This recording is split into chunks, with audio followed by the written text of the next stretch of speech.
Fala galera, bem-vindo ao Basquete Padaria. Aqui quem fala é o Luca.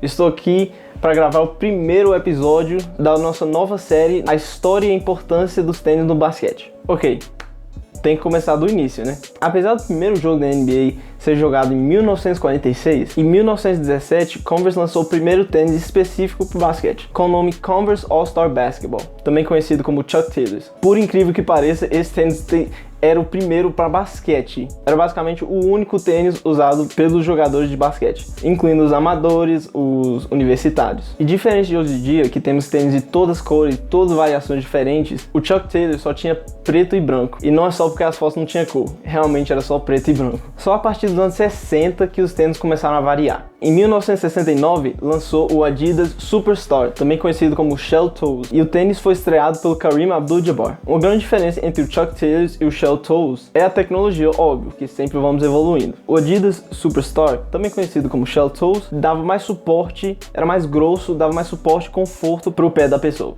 Na época também só tinha preto e branco, mas hoje em dia temos diversas variações. Em 1972, o George Iceman Gervin estreou o tênis da Nike chamado Nike Blazers, que igual ao Shell Toes, hoje em dia tem diversas variações, incluindo o Off-White, que é muito grande hoje em dia. Para quem não sabe, Off-White é uma cor também. A tradução livre é quase branco, mas além disso, os tênis Off-White, porque é uma linha, são basicamente, eles pegam o inverso do tênis. As cores e materiais que tem por dentro, eles passam para fora. Os Nike Blazers são nomeados em homenagem ao Portland Trail Blazers, já que a sede da Nike fica em Oregon, onde Portland fica. Apesar do George Gervin ter estreado o tênis, ele não jogou no Portland Trail Blazers e sim no San Antonio Spurs. Apesar do Shell Toe e o Nike Blazers serem representados pelos dois jogadores, Kareem Abdul-Jabbar e o George Gervin, os tênis não eram considerados signature, que nem vários jogadores têm hoje em dia, como LeBron, KD, Curry, Kyrie. Os signature shoes só começaram a surgir após o Puma Clyde, que obviamente é signature do Walt Clyde Frazier. Apesar do tênis ter mais de 40 anos, é extremamente icônico,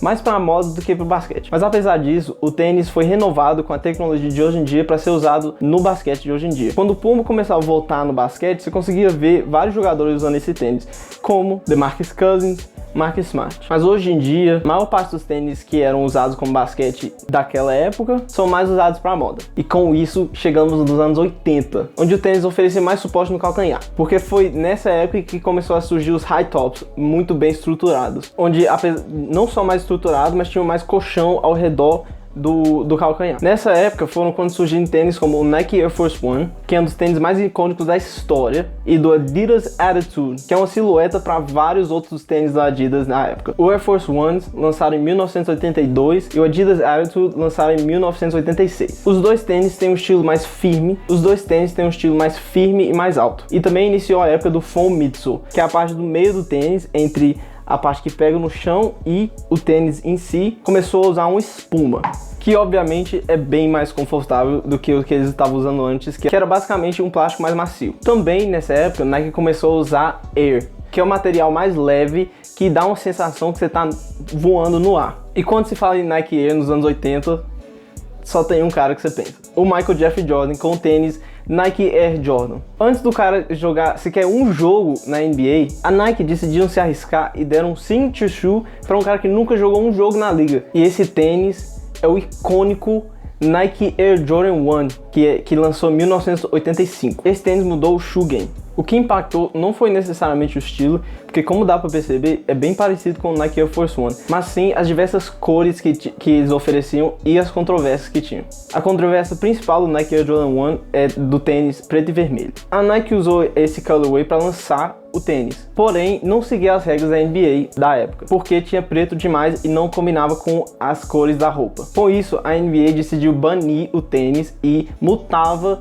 o Jordan toda vez que ele usava. Mas apesar disso, ele continuou usando. Eu acho que ele tem dinheiro suficiente. Apesar disso parecer ruim, a Nike aproveitou disso e usou para marketing, dando o nome do tênis pro Banned, com a tradução livre de banidos. Isso fez com que todo mundo quisesse ter o tênis, que era legal demais para NBA. Pela primeira vez, um tênis se tornou um tênis que todo mundo precisa ter, com filas dando voltas ao redor das lojas que também estavam cheias, com as pessoas com esperança de conseguir o tênis. Apesar dos tênis obviamente estarem evoluindo, dá para perceber que os formatos são iguais ainda. Isso inclui o próximo tênis da linha do Jordan, o Air Jordan 2. Mas isso tudo muda em 1988, quando lança o Air Jordan 3. Nessa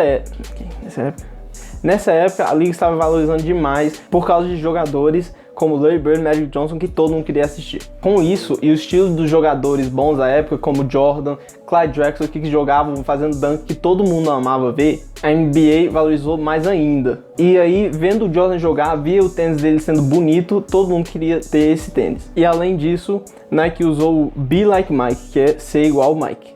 Michael Jordan, usando a propaganda que se você tiver o tênis do Jordan, você vai conseguir jogar que nem ele. Que, né?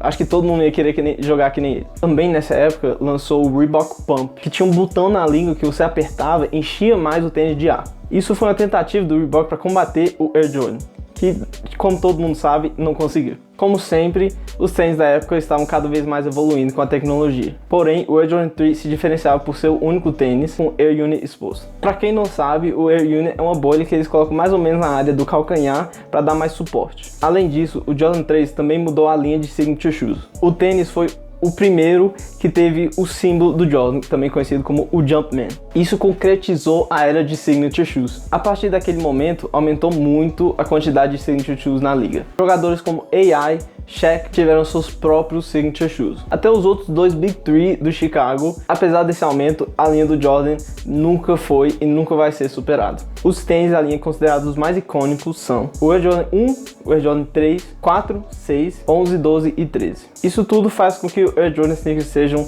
os maiores da história da liga. Por causa do Air Jordan 3, nos próximos anos surgiram tênis extremamente icônicos, como o Nike Air More Tempo, que é reconhecido como sendo o tênis do Scottie Pippen, mas nunca foi o signature shoe dele, que meio que definiu a cultura de sneakers nos anos 90, com bold branding e grande midsole. Como já falei aqui, a midsole fica maior e o bold branding é que ele demonstra a marca, por exemplo, desse, o Air da Nike Air, fica gigante no tênis. Exemplos disso são o KB8 da linha da Adidas do Kobe e o Shaq Gnosis do Shaquille O'Neal com o Reebok. E talvez o tênis mais icônico dos anos 90, sem ser do Jordan, são o Air Foamposite One, que são do Penny Hardaway. O Air Foamposite One foi o surgimento do material Foamposite. Eu amaria ter esse tênis, mas fez história sendo o tênis mais caro da época, saindo por $180 em retail, que é quando você compra da loja. Mas esse recorde foi ultrapassado em 2019 com o Nike LeBron 17, que saiu por $200 por retail. Quando o Jordan aposentou com o icônico The Shot, deixou todo mundo perguntando quem ia substituir o Jordan como o próximo rei dos sneakers. Essa pergunta parecia ter sido respondida com o Penny Hardaway, mas infelizmente lesões impediram. Ninguém quer tênis de um cara que nunca joga. Kobe também parecia ser a resposta, mas a linha dele com a Adidas era horroroso e ninguém gostou. A pergunta do próximo rei de tênis foi respondida pelo rei, o LeBron James. Ele assinou um contrato com a Nike que bateu recordes. Pela primeira vez desde que o Jordan se aposentou, o sneaker game voltou por causa do marketing extremamente forte da Nike e a qualidade de jogo do cara. A linha da Nike agradou muita gente, como o preferido do LeBron, o Nike LeBron 3, que lançou em 2006. Alguns anos depois, Kobe finalmente deixou a Adidas, passou um ano como agente livre e assinou com a Nike. E assim começou uma linha icônica e amada por quase todos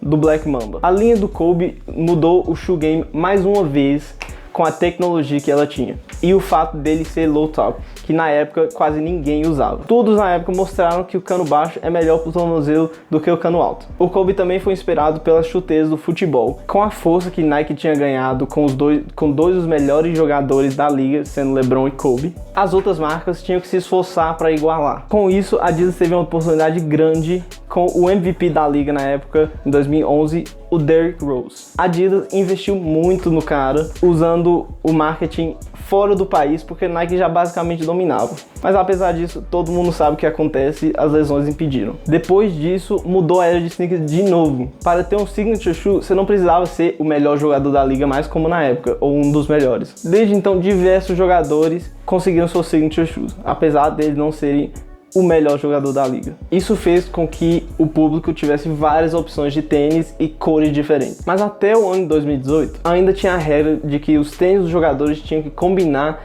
com a roupa. Apesar da regra não ser muito rígida, quando a liga tirou, mudou tudo mais uma vez. Surgiu o Custom Sneakers, onde jogadores usaram qualquer coisa que eles quiserem, dando mais liberdade a eles e deixando tênis muito mais bonitos. A partir desse momento, jogadores usavam tênis para contar histórias ou para mostrar outros artistas que desenharam no tênis. Um exemplo disso é o PG 2.5 do Luka Doncic, onde mostra o rosto do Goku.